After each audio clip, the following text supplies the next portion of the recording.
This is a WMUR Commitment 2024 special in partnership with the New Hampshire Institute of Politics. Conversation with the candidate and now Republican nominee for the 2nd Congressional District, Tang Williams.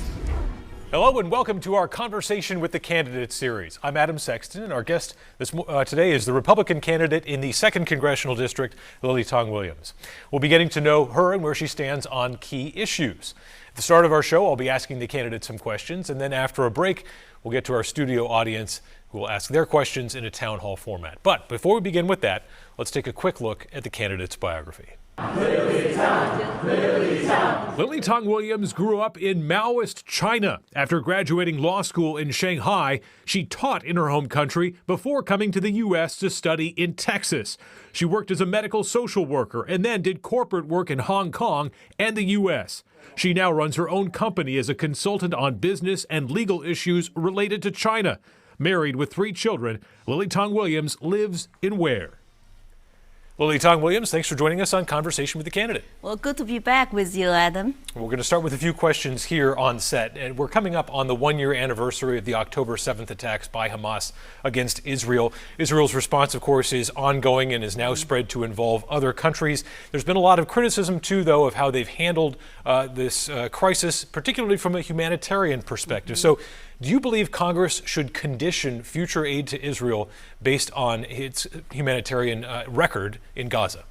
Yeah, I just posted something. I said that, what happened just a couple of days ago, Iran in attacking Israel. And I said that that's the only democracy in the Middle East, our strongest allies. And we, when I talk about support, I'm talking about right now, morally and diplomatically and in terms of cooperation, we condemn the aggression by Iran, and also that the deal we made, to give hundreds of billions of dollars to Iran, and they use that to actually support Hamas and other terrorist groups is a bad deal.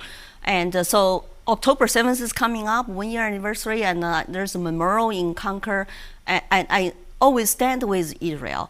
But when it comes to actually dollar amount, and then we have to talk about it, because I do concern our national debt and our people are suffering and they're paying for high inflation. How do we pay for that?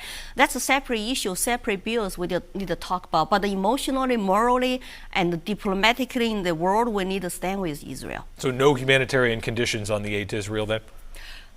I don't know. Humanitarians, yes. But militarily, and because I think Israel is a democracy, is actually a pretty wealthy country, and they have the economic strength, they have a right to exist, they have a right to defend themselves, and we will support them if they want to buy stuff from us. But when it comes to additional humanitarian aid, yes, we need to have a humanitarian aid actually in lots of countries, and because the United States do stand, for humanity.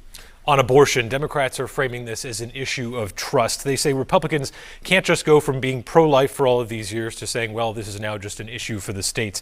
They contend that if there's a GOP majority in Congress and say you're in it, that eventually an abortion ban will pass, even though people are saying they won't vote for it. How do you respond to that? Well, I have said repeatedly, it's on my website under abortion. I do firmly believe it is a state issue because it's a very divisive issue.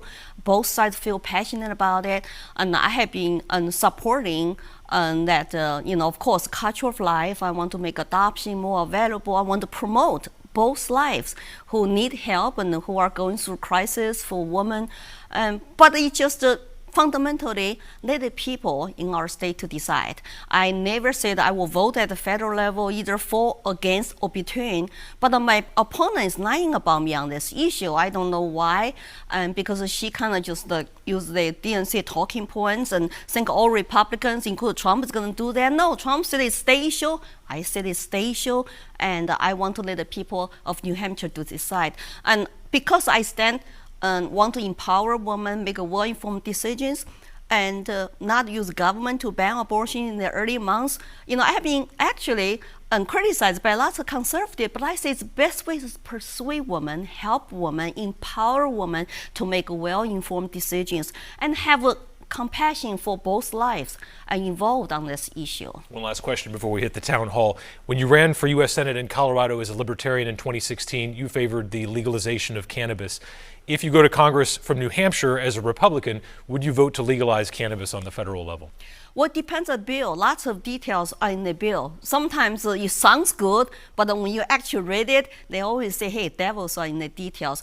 In terms of my philosophy, that peaceful users of marijuana, and it's your body, and it's your choice. As long as you don't hurt people, you don't do anything illegal. Right now, you have lots of states legalize it, and then lots of states don't. And federal has this Schedule A. It just really causes lots of issues. So ideology is one thing. I support people to make their choices and state to make their choices. But when it comes to federal bill, then we really have to look into what is the details in it. All right, thank you, Lily. Coming up after the break, we'll bring our studio audience into this conversation. Stay with us.